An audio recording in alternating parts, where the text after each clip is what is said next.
What's going on? Adam here, aka Captain. Today we're going to talk about the National.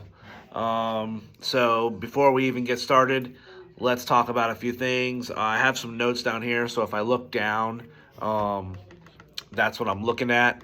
My experience in the National. So I only have one National under my belt. It was at Atlantic City last year. I did do a national review of the Atlantic City, which is on my YouTube page, so you can check that out.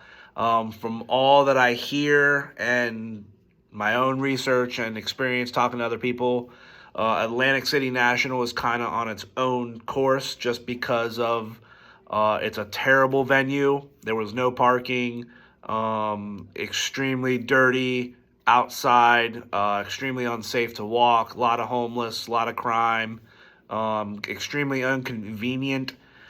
And for whatever the problem was last year, everything was super, super, super high on pricing throughout the entire National. That being said, after I just dogged it pretty much, it was a great time. I went for the 5 full days. If it ever is back in Atlantic City, which I can't imagine that it would be, just because of all the negative press it received. I know it's not going to be there for at least for the few years, but if it is, I would still go. So obviously the show itself is just a great time, but in Atlantic City was terrible. So this year it's in Chicago, next year it's in Cleveland, and the following year I think it's back at Chicago. Again, from my experience and everybody I talk to, I hear Chicago is the best place. I hear that it's about 30 minutes from actual Chicago, the city, and I hear that the convention center is surrounded by a few hotels and that everything can be done right there and then. I don't know too much about restaurants and all that. I'm sure all the hotels have restaurants, what they're shopping like, but from what I hear the most is you'd be okay if you got one of those hotels there and everything is walking type distance, which Atlantic City was far from that. Other notes before I get started. Anybody that does these videos has the same advice. I don't think there's anything going to be here that if you've watched a bunch of get ready for national videos, I don't think there's going to be anything here that's going to blow your mind or you're going to say, oh my gosh, I didn't know that. This is just my version. Again, I have one national under my belt. I kind of think if you have common sense, you don't really need to really dig deep into how to prepare for a 5-day show, knowing that you're going to be walking and standing a lot. Common sense, you don't need someone to really tell you these things. But I have seen some popping up. I've had people ask me my advice. So the best way to just answer all the questions is put out a video. So here we go. As I do in all of my videos, this is my opinion only. This is nobody else's opinion. This is based on one national that I went to and a lot of 3-day shows all over the country. My experiences, my thoughts, my viewpoints, nobody else's. Again, as we start, these are not uncommon things, but shoes, comfortable shoes. I'm not here to tell you what brand to wear or what type of shoe. Whatever is your most comfortable shoe, wear that shoe. Think about 8 to 10 hours of standing on raw concrete. Whether you got a backpack on, whether you're heavy set, you're going to be standing, you're going to be walking. At the National in Atlantic City, there wasn't a whole lot of places to sit down unless you had some places where a lot of the vintage areas, since there was so much vintage, they had chairs there where you can sit. But if you're not looking for that specific card, you're not going to want to sit there and dig through boxes. So think about that if you do sit, it'd be along the side of the wall. It's not going to be much more comfortable. Maybe just give your feet and knees a break and go from there. This is going to sound crazy. You'll probably not see this in any other video, but this is something I've taken from Kobe Bryant. I am the least Kobe Bryant fan, but there is one thing that he has said that has stuck with me for my entire life since I was an athlete in high school and college. He said, "Take care of your feet, and your feet will take care of you." At the end of the day, especially if you're doing multiple days, if you have a chance to soak your feet in some warm water and Epsom salt, I'm telling you, it sounds corny, it sounds silly for card shows. It makes a world of difference. It makes your feet feel comfortable, light. Any aches and pains takes it away. Epsom salt is fairly cheap. Water, all you need is a bucket. You can use a tub. You have that in your hotel. Honestly, it will help you out, especially if you're going to do a lot of walking those days. So comfortable pair of shoes.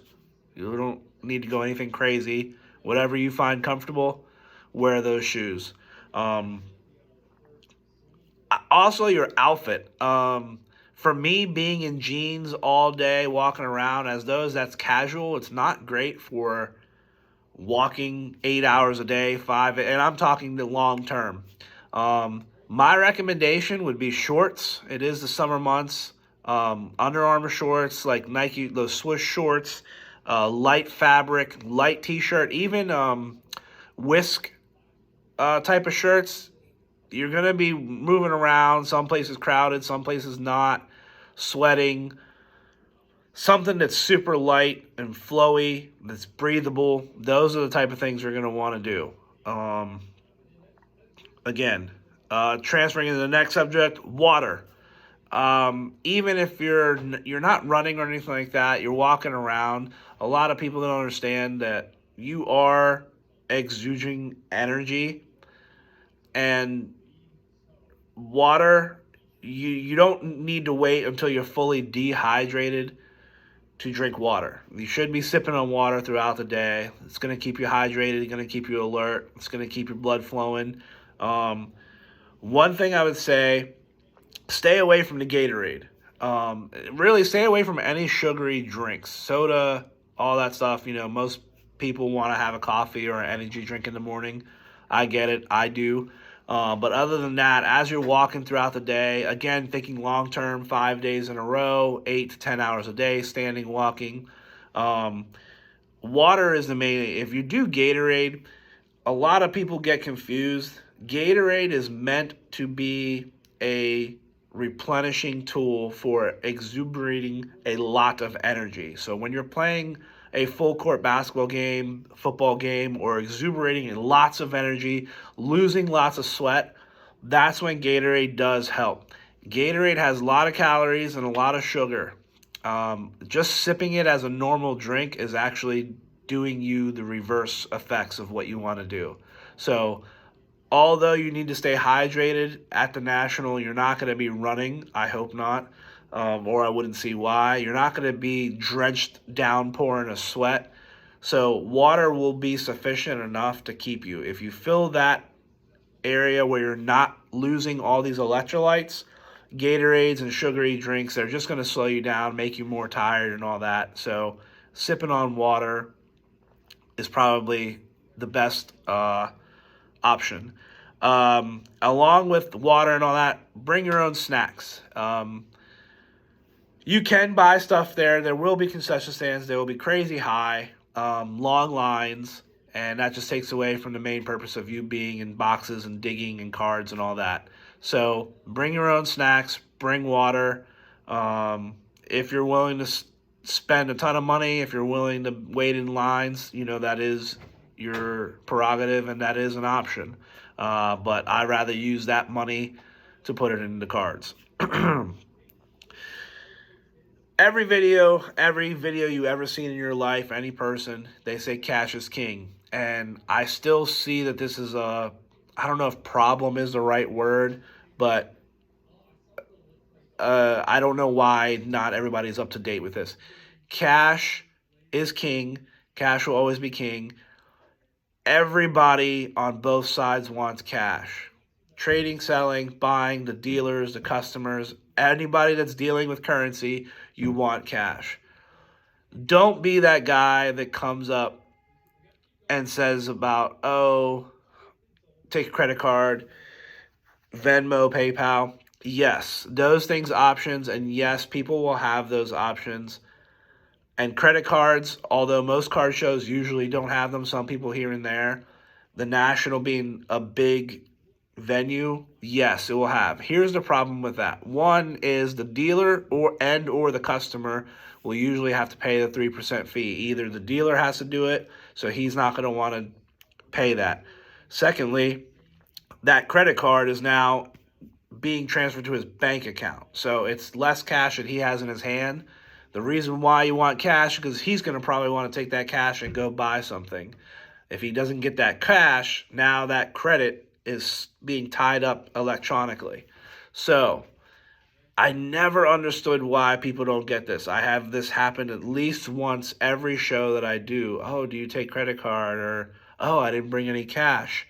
If you're going to a card show, any card show, small, medium, huge, have the mindset cash only. You know the Nationals coming up. I'm putting this video out a month earlier. Whatever you have to do, go to the bank, take it out now, put it in a safe, set some money aside. Bring cash. Bring cash. There's some deals that get done where they'll say, hey, 200 cash, 225 PayPal. If you really want that card and that's their stipulation, you're going to end up paying more just because you can't use cash. There's just no question. There's no like, what about this? What about this? Yes, those options will be there. Venmo, PayPal, Cash App, Zelle, whatever. They will be there, and there will be a lot more users than normal having credit card. Just know it's not the preferred way. Bring cash. On the money subject, have a budget. Have a budget. It is very easy. You could go to one stand and spend several $100s. You see that card you've been looking for, or you're PCing somebody, or there's a really great deals, which I'll talk about deals in a second. Right there and then, one table, you could spend whatever, not really think about it. So it's just like gambling. Whatever you go to the casino with, that's what you're willing to take, and that's what you're willing to lose. So leave the credit cards at home, leave that at home. Whatever you tell yourself that you're going to spend for that time, whether it's 1 day or 5 days, bring that, and then you're an adult. Spend it as you will. That's just advice. You can obviously do whatever the hell you want. I'm just telling you that you go crazy, you end up spending $2,000. You really only wanted to spend $500. You learn you didn't get great deals. Then you're stuck with cards and all that. Just have that budget in mind. I'm not here to tell you how to spend your money, but it is an offer of advice. The next biggest thing, get your mindset ready. This doesn't make sense how I wanted to say it. A lot of things will be overpriced. Accept it, breathe it in, take it in. The entire time at Atlantic City last year, I think I actually found maybe 2 to 3 deals. If you watch my last video, I think I brought 5,000 with me. It was my first time. I didn't know what to expect. That's what I was willing to spend. I only spent under $1,000. And it was because it was so overly priced, like obnoxiously overpriced. I'm talking 40 to 50% over comps. That there wasn't really any deals to be done. So if you told someone, hey, this is $200, will you take 150? That was barely getting you to comps. And of course, we all want to be under comps, yada, yada, yada. So accept it now. I'm telling you, shit's going to be overpriced. You don't have to buy it. You can move on, keep searching. There are deals. It may be harder to find just because there's going to be hundreds and hundreds and hundreds of tables. You got to find that one person. Those first few days, that Wednesday and Thursday, and Friday probably, and Saturday, it's probably going to be not much movement, at least in the real world. Sunday is probably your best luck. Just accept it. There's nothing you can do about it. We can bitch and complain. I'm already accepting it. I'm expecting shit to be high. Although this time I am setting up, so I don't know how much walking I'm going to be doing. But either way, Try to get a lot of deals done at the trade night. If you see somebody walking around with cases, ask them, hey, you got stuff for sale you want to trade? Especially if you're doing 5 days, you got time to do stuff. It can be overwhelming. How are you going to look at everything? How are you going to dig through every box? Calm down, take a look, take peeks. It's okay. Take notes. There's aisles with numbers, 300 lane, this, that, and the other. Get someone's phone number. Ask them, hey, can I text you? Take pictures. Typically just ask permission to take a picture of something and go from there. But just expect everything is going to be overpriced. Extra phone batteries. Yeah. Wi-Fi is not free. I believe, if I remember correctly, there was like a free Wi-Fi last year at Atlantic City. I can't remember, but it was really shitty. And then you can pay for Wi-Fi, and it's super expensive, some crazy stuff like that. But overall, bring extra phone batteries. Your phone is going to be your only option. I'm assuming that reception is pretty decent there. You're going to be on your phone a lot with your own personal communications and checking comps constantly. You don't want to be dead. The last thing you want to do is want cards and not know what you're paying for them. It's going to suck. So those are my tips for the National. Everything else is common sense. If you didn't get a hotel already, if you didn't get a flight, you're not getting a hotel around the National right now. You need to have done that 6-7 months ago. Even I bought my hotel 3-4 months ago, and it's not one of the few that are right there. So I actually have to Uber over every day. It's only like a few minute drive. But again, inexperienced. I thought 4 or 5 months out, the week after the National's done, people will be booking their hotels for Cleveland. So that's probably what I'll do. But either way, that stuff, if you haven't done that early enough, that stuff's probably going to be expensive too. The more and more you wait and all that stuff. The biggest thing I want to say, and this is why I'm here today, and I'll explain that in a second. Out of everything I've said, the biggest tip is network. Network. Make friends, get in touch with people, get people's emails or numbers, find out who the genuine people are that are pretty decent people, and talk to them. It's my second National, and I'm setting up already. How did that happen? Network. Me and my buddy started talking to a couple. They needed help. They're getting older. They want to get out. They slowly want to get out. They're like, hey, we like you guys. You bought from us. We had a great conversation with you. Not knowing anything about us, why don't you come up and set up with us next year? It's people that have been on the list for 15 years and haven't been able to get a table at the National. Okay? Network. Be courteous. Be kind. Okay? You already know that comps are going to, or the showcase prices are going to be insane. You don't want the card, move on. You'll find somebody else that has it. The saying that I always hear is if the National doesn't have it, it doesn't exist. That is bullshit, because I was looking for a card last year and I did not find it, which is, I can find it all day on eBay. Couldn't find it at the National. But anyway, be nice, be kind. You get in touch with the right person. You talk to the right person. There's so many people that I talked to over Instagram that I finally met at the National. It was cool to put a face to them. I still remain in contact with them now. There's people that I've met over Instagram that I'm getting ready and excited to see for the first time, put a face to the voice, or talking on the phone. So those things are real. That stuff happens. You ever need something, they hook you up, you hook them up. They know someone that you didn't know. That shit's real and it works. I'm living proof of it, that I've been in the card game now for 3, 4, 5 years. I don't know how long, but National last year was my first. Second year, I have my own table now at the National. Like, how does that happen? So it's crazy. It's all because of networking. So kindness, don't be afraid to talk to someone. Don't be afraid to ask questions. And and network. Get people's names and numbers and phone numbers, social media accounts, and go that way. VIP packages. If you're going just as a buyer, hear it from me who bought a VIP package with the trimmings and all that. Not the regular one. I bought the upscale one.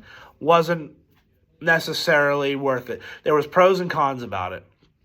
The pros were you got in a half hour early.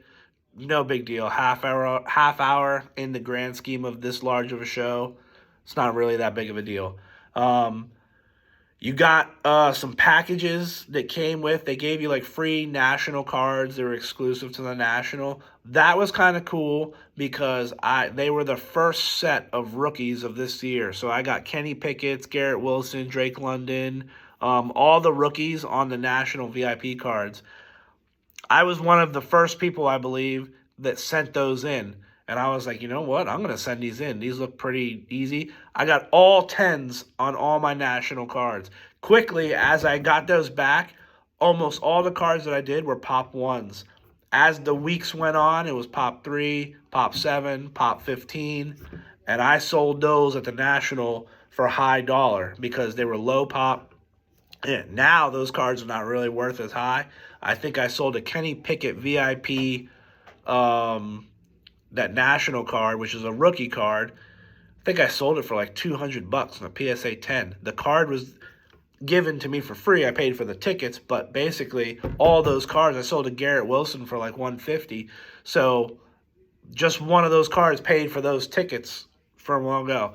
But at the same time, other than those cards, the autographs were not worth it. There was 12 free autographs, which they pick, and they were all super shitty. There were nobody that I heard of, and guess what? I didn't even go. I didn't go to the autograph signing because there were nobody I knew. I'd have had to find these cards probably on eBay. It wasn't worth it. There's some other like little trinkets in there, just like 10% coupons for all these different places. Overall, would I do it again? Probably not, because those free cards that they got in those packages, I ended up seeing them, people just tossing them to the side in different venues, or somebody walked up and tried to trade them. So I would say it probably isn't worth it. If you're paying the regular VIP, instead of paying, $30 a day, you're saving $20. So if you're gonna miss a day or two, it's probably just better that you go and pay the $30 for the day. So if they're trying to run that the same way, again, I'm just comparing only to Atlantic City. That's about it. But we're almost at 25 minutes of me blabbing. Those are my personal takes from comparing only the National at Atlantic City to what I'm hearing about this one. I do hear that Chicago has always been everybody's favorite location.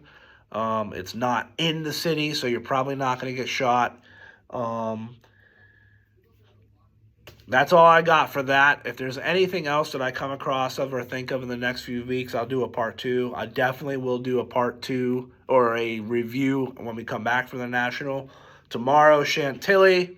Tomorrow is my last show that I know of until the National. All of July, the normal shows that I do monthly, they're all taking those weeks off. There's some other shows that I thought about going to. Wildwood in New Jersey. Hotels are freaking crazy over there. I think there's one in Ohio. It just didn't make sense, travel and cost, especially with the amount of cost it goes to go to Chicago. So July does look light on shows, so I'm hoping Chantilly is killer, and I'm hoping to get a lot of footage. Some of you have asked about the Silver Spring show. Was awesome, and I fucked up, and I forgot something, was late to the show. As soon as I got set up, I was bombarded. I didn't have a free moment until almost to the end of the show. Didn't get camera stuff set up, and I didn't get any footage.